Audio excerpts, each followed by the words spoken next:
ஒரு குட்டி ஸ்டோரி கேட்கலாமா? இன்னைக்கு ஸ்டோரியில நம்ம ஹீரோ யார் தெரியுமா? White colour. நம்ம சைல்ட்ஹுட்ல இருந்தே ஒரு கலர் பாக்ஸ் ஓபன் பண்ண உடனே எல்லா கலர்ஸும் யூஸ் பண்ணுவோம். Red, blue, green, yellow, black எல்லாமே எக்ஸப்ட் ஒயிட். ஆல்மோஸ்ட் அதை டச்சே பண்ண மாட்டோம். ஏன்னா நார்மல் பேப்பர்ல அந்த கலர் தெரியாது. அந்த கலர்ல டிரா பண்ணாலும் ஒரு யூஸும் இல்லை. ஸோ நம்ம நினைச்சுப்போம் maybe this colour is not useful அப்படின்னு. பட் உண்மை என்ன தெரியுமா?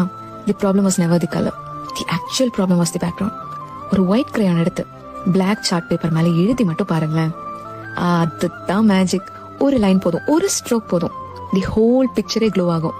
ஒயிட் சார்ட் பேப்பர்ல கூட கலர்ஃபுல்லா இருக்க நம்ம எல்லா கலர்ஸும் யூஸ் பண்ண வேண்டியது வரும். பட் பிளாக் சார்ட் பேப்பரை அழகுபடுத்த வேற எந்த கலருமே தேவையில்லை. ஜஸ்ட் ஒயிட் கலர் மட்டும் போதும், ஃபுல்லா கம்ப்ளீட் ஆயிடும். So what change? Not the கலர்ஸ்ல, அது இருந்த இடம். லைஃப்ல நம்ம கூட அப்படிதான். நம்ம பெஸ்டா ஒர்க் பண்ணுவோம், சைலண்டா ட்ரை பண்ணுவோம், பட் யாரும் நம்மள நோட்டீஸ் பண்ண மாட்டாங்க. அதுக்கு மீனிங் நம்ம கிட்ட டேலண்ட் இல்ல, we are not capable அப்படியா? No, it is just that we are standing in the wrong background, wrong place, wrong circle, wrong environment. So if you feel invisible right now, இதை ஞாபகம் வச்சுக்கோங்க. உங்க space வரும், உங்க டைமும் வரும். And when that comes, நீங்க நினைச்ச பார்த்ததை விட you will glow brighter.